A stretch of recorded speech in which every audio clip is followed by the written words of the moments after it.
What's up guys, it's Saiyan here. In today's video, I just want to discuss a couple of things about Dragon Ball Super CCG that's been on my mind recently, and I thought I want to share it with you guys, see what you think about my opinions, and obviously, the guys who watch my channel, you guys know I'm a massive Dragon Ball fan. I love Dragon Ball, the whole Dragon Ball franchise, old card games, the new card game that is out as well. I think it's brilliant, and it really have revitalized people's love and passion for Dragon Ball. The fact that the new card game incorporates would be characters like Super Saiyan 3 Trunks, or Super Saiyan 3 Nappa, both in set 7. That is brilliant. I love it so much. It really runs with the whole theme. It really brings you a lot of great stuff. And also the fact that it also incorporates a lot of characters from video games and promotional videos and OVAs and things like that is amazing as well. I really do hope that they're gonna start the series again in the near future, and it would be lovely to see maybe a movie as well. There's a lot of rumors out that they are, doing something in the background. There was this whole hype that they're gonna restart a series around this time of the year 2019, but that obviously hasn't happened. So obviously that rumor wasn't true. But either way, with the current hype that is around Dragon Ball Super, I honestly think that they're gonna have to, carry on and do something, either more movies or hopefully carry on with the series and bring in another arc, maybe even with Broly in it or something like that. That would be amazing. But anyway, going back to the card game, even though the card game is really cool and I really like it, and I have been playing it quite a lot recently, compared to my standards. Obviously, I still don't do tournaments and things like that, but I have had some pretty good game time in the past 3-4 months. Uh, Shout out to my friends out there who we tend to get together and play with. So realistically, my take on the whole game is that it has been evolving really well, but clearly Bandai have turned it up by a notch, maybe even a couple of notches. The amount of cards that we get is just overwhelming, in my opinion. We had the expansion packs coming out pretty much straight after set 6. Then what I mean is the Broly expansion and the Janemba expansion, with the first dual color cards. And then fairly soon after that, we got the anniversary box. Then less than a month later, set 7 was out. Draft Box 4 is coming out at the end of this month. And then, of course, we have the Gogeta and the Broly collection coming out in October. Then in November, we get set 8 with the new starters, new expert deck, and of course, the whole new set. And then in it's February when set 9 is coming out in February. That's 6 months away. I understand that they want to cash in because the hype is now. But it also makes me feel a little bit like they're pushing all this card stock out because they don't think that the card game is going to last in the long term. It's just something that I've heard along my travels in different countries as well. They obviously have card games on their own language, and I do know that when the hype comes up, when the hype peaks, that's when they really start to push cards out and boosters out and everything to cash in on that hype, which makes sense, absolutely, from a business point of view, don't get me wrong. But from a player's point of view, and I think that goes for a lot of people, you're not playing one card game or you're not playing just the one thing. Okay, maybe you play one card game, but you still probably play video games or you do something else besides playing just Dragon Ball Super card game. And of course, you need to invest in those things as well. If you really want to be competitive in this card game, you kind of have to go down on the way that professional Magic the Gathering players are, in having to form teams and have to do a lot of testing. if you look at the current regionals, the Orlando regionals, there's a lot of videos out of it on YouTube. Uh, the YouTubers are already starting to talk about, quite large teams getting together for these events and testing and ensuring that they have hopefully the best deck. And we're not even really talking about that level of pricing that obviously Magic has. With Magic, we're talking about tens of thousands of dollars if you manage to get into the top eight, particularly if you get into the top four.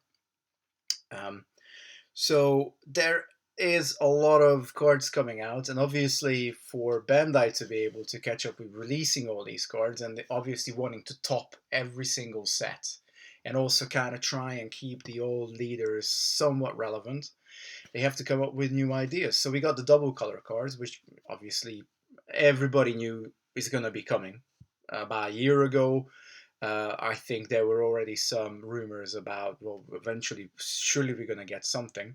And we did. And now in Draft Box 4, we're getting, not just the red green combination and the yellow blue combination, but we're actually getting one card for each color combination. And then obviously in set 8, I believe, we are definitely going to get, well, if the Android 21 deck is in fact going to come out, it's still not updated on their official website. That's why I say if, because yes, we've seen all the promos, but they could still change their minds at the end of the day. It's not here until it's released. So that's obviously going to be dual color. I think it's green blue. So that's obviously going to bring another couple of dual color cards for that color combination. And then again, probably the starter set is going to be red, yellow, I think is going to be something like that. So clearly they're expanding on the dual colors, which is great as well. But we're getting to the point where so many rules, misconceptions, and misunderstandings are out that it's really difficult to play the game as a new player. I'm being contacted on a lot of occasions by new players. It's like, can you help me explain this or that? And then, of course, I always do, because I want this game to thrive. I really like this game. But also, recently we had these double counter window rules coming up, which is absolute bullshit in my opinion. Why should there be two counter windows? There shouldn't be two counter windows. When you counter, you should be able to counter once, regardless of the situation.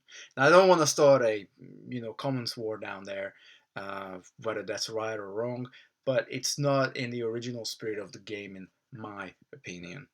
And when you go to a tournament and somebody is more used to the rules than you are, and you go there and you start playing, and they're like, "I'll counter," and then you're just like, "What the fuck are you doing, man?" It's not something that you're gonna read in the rule books. When you buy your silly little starter deck, all you get is this little explanation here. Oh, this is what the cards do. Yeah, happy days.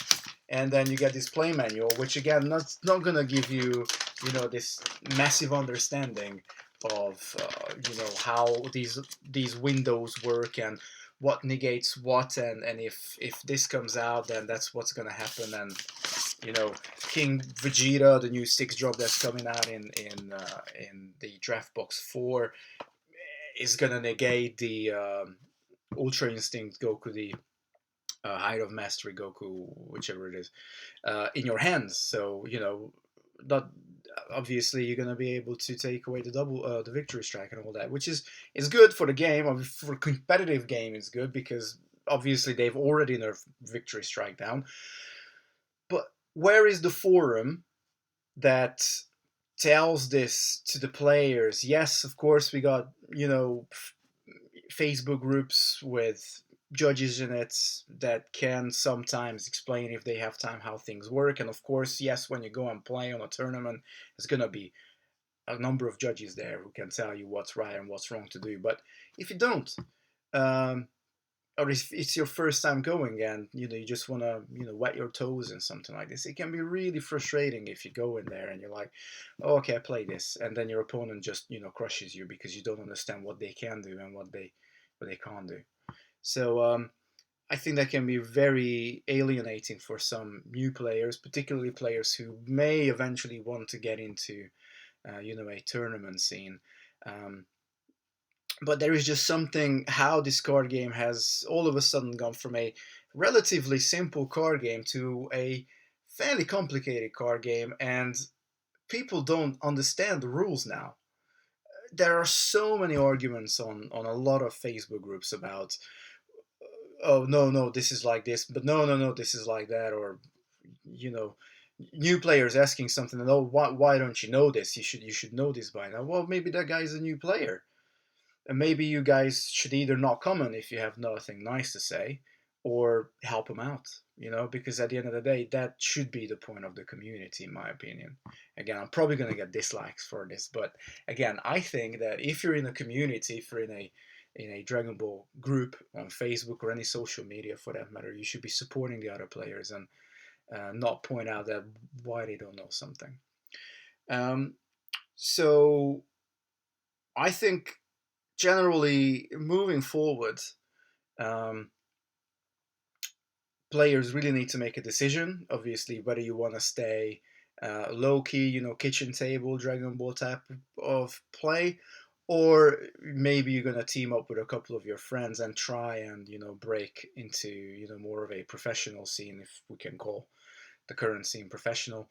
It's I'm comparing everything to Magic, guys, so that's what I'm always comparing to. But with Magic as well, there is a very obvious gap between obviously the pro levels and the guys who are just playing on a casual basis, and that's what I think these rule changes and this massive push on these new products is also going to cause for Dragon Ball Super card game. It's already causing it.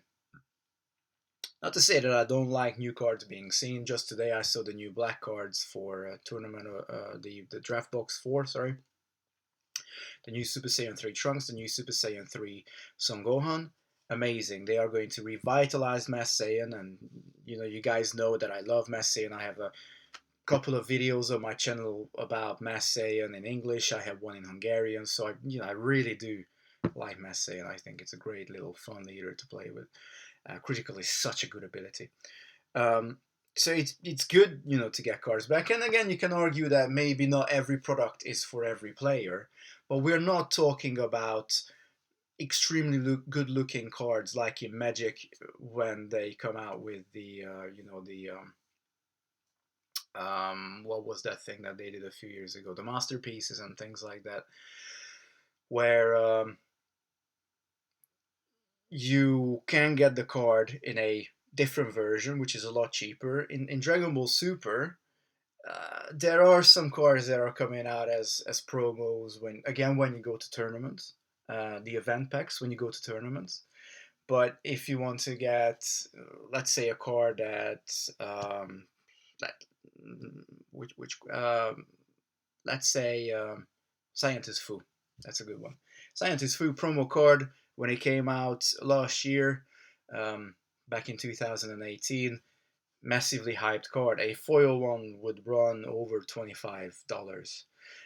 Back then, that card was obviously a very good card. Splashable, overround, 2 energy, draw 2, double strike, 25k. Amazing card.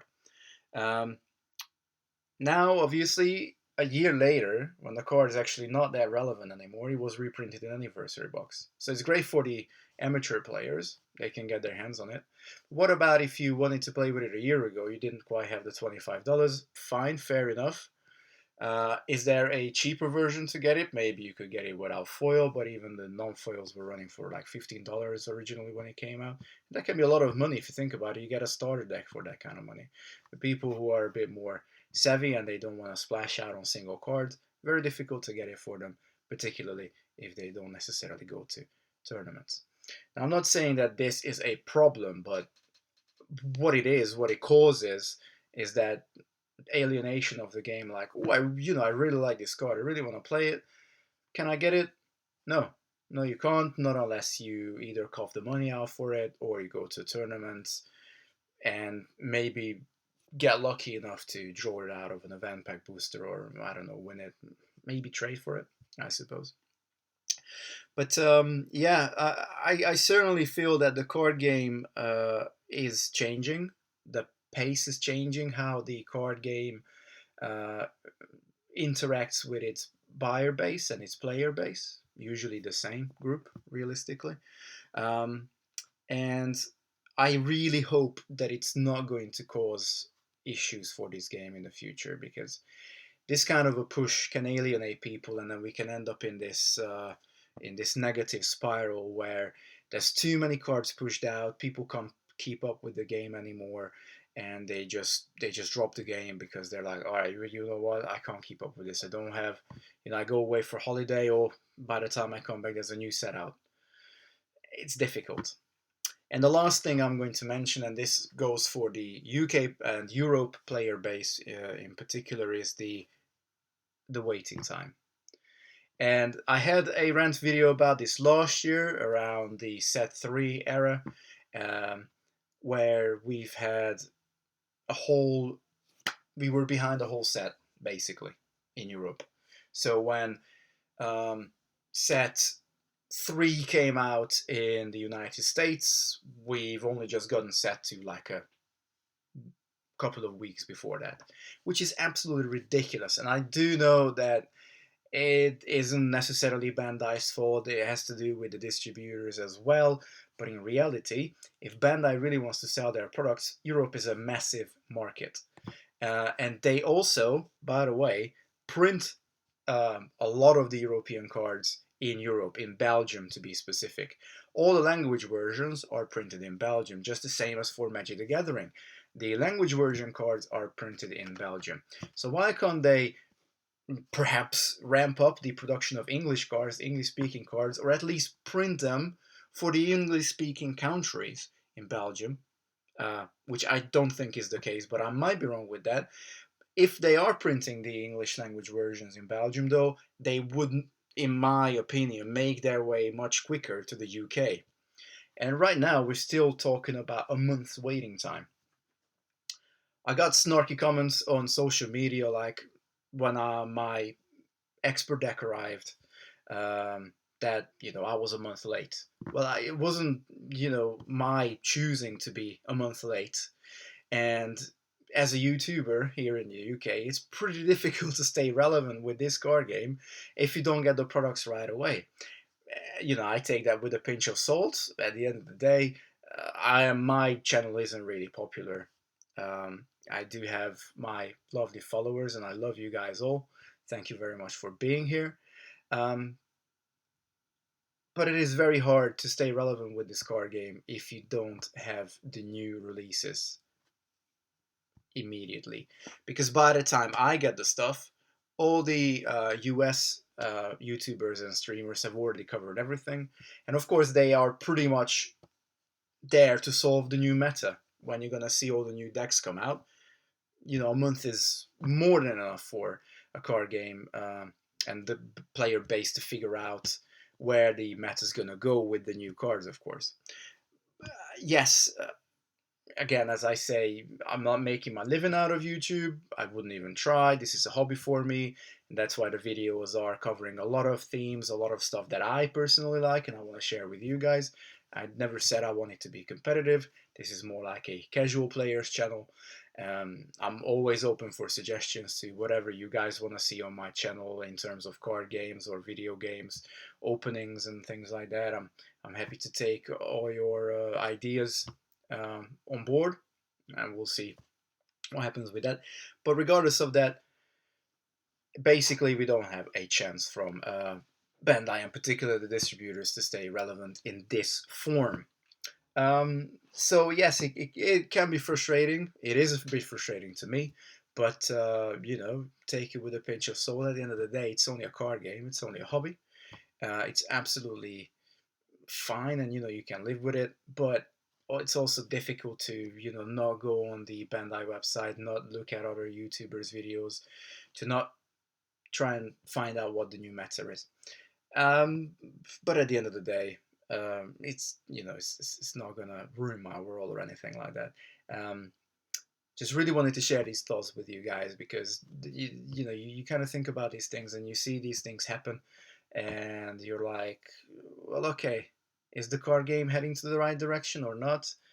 I think to an element, yes, it is. We are getting exciting cards, but on the other side, if we end up in this negative spiral, too many products, player base is going to shrink. And then just with the previous Bandai card game, the Dragon Ball CCG, which only lived 5 sets, so this one's already doing a lot better than that. But that card game has also died because, firstly, there was no tournament support really, but secondly, the player base was disappearing as well. Partly because of that reason, and partly because um, the cards were somewhat lackluster. And by the time they realized that, it was too late by set 5. They have definitely learned from that. But let's not forget that this card game wouldn't exist if that card game didn't exist, and this card game also wouldn't exist if the previous two Japanese card games didn't exist, which is Miracle Battle Cards and the IR cards. These cards are basically a combination of those two cards. This isn't reinventing the wheel. It's basically just copy and pasting two card games together and making Dragon Ball Super card game. But anyway, enough of this, guys. Yeah, just make sure you follow my videos in the future as well if you're with me. Have a lovely day. Bussy and signing out. Peace out, YouTube.